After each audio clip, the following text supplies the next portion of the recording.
Un hexaflexagone, c'est un objet en forme d'hexagone comme celui-ci, avec là une face rouge et une face verte, et cet hexagone, il est flexible, c'est-à-dire qu'on peut le plier de différentes manières, et si par exemple on le plie comme ceci, eh bien on fait revenir la face rouge vers l'avant, si on revient à l'envers, on fait revenir la face verte vers l'avant, mais là où ça devient très étonnant, les hexaflexagones, c'est quand on découvre la face jaune.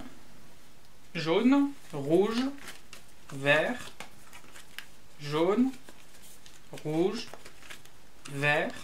En fait, cet hexaflexagone, c'est une figure à 3 faces, une rouge, une jaune et une verte, et seulement 2 d'entre elles sont visibles simultanément, ici la rouge et la jaune, la troisième étant toujours cachée à l'intérieur des replis de l'objet.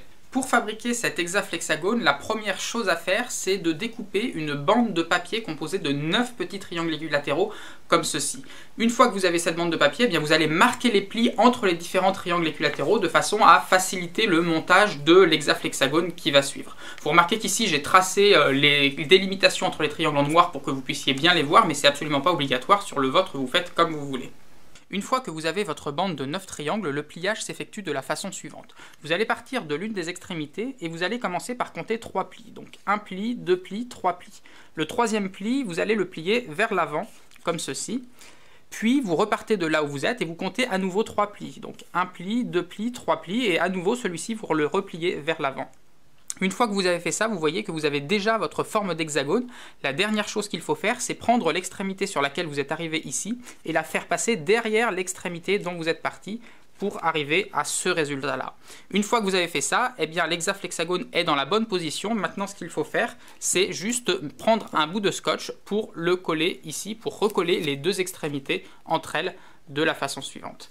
Une fois que vous avez fait ça, votre hexaflexagone est fini, il n'y a plus qu'à colorier les faces pour se rendre compte qu'elles sont bien 3 au total. On peut par exemple colorier la première face en bleu, puis la deuxième face en vert,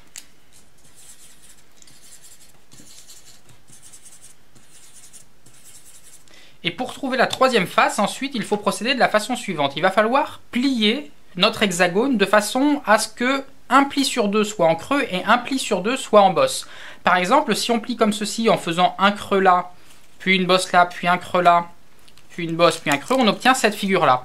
Seulement, faire ça, il y a 2 façons de le faire. On peut le faire soit comme ceci, soit en alternant, en changeant les creux et les bosses. C'est-à-dire que les creux ici deviennent des bosses et les bosses deviennent des creux. Donc comme cela, on peut faire. Donc comme ceci ou comme cela. Et il y a une des 2 façons qui permet de redéplier au milieu et une qui ne permet pas. Par exemple, ici, là, si j'essaye de déplier au milieu, c'est pas possible. Donc là, je ne l'ai pas plié de la bonne façon. Par contre, si j'alterne, si j'inverse les creux et les bosses, eh bien là, ça va naturellement se redéplier au milieu et je découvre la nouvelle face, celle qui n'est pas encore coloriée, qu'on va pouvoir colorier, par exemple, ici, en rose. Et une fois qu'on a fait ça, on a découvert les 3 faces.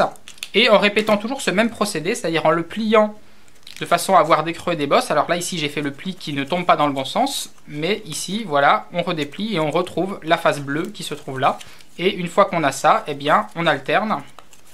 On a un cycle bleu, vert, rose, etc. Ça tourne indéfiniment. Cet hexaflexagone à 3 faces est d'une certaine manière le plus simple qui existe dans sa catégorie parce qu'en réalité, il est possible de fabriquer des hexaflexagones ayant autant de faces que l'on veut. Orange, rouge,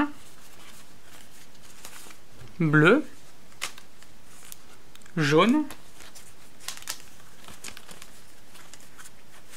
vert.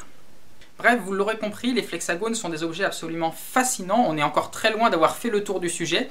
Ceci était ma première vidéo, mais certainement pas la dernière sur le sujet. Je vais en faire plusieurs autres et je vous mettrai toutes ces vidéos dans cette playlist que je vous mets ici et je vais également vous mettre le lien de cette playlist dans la description de la vidéo.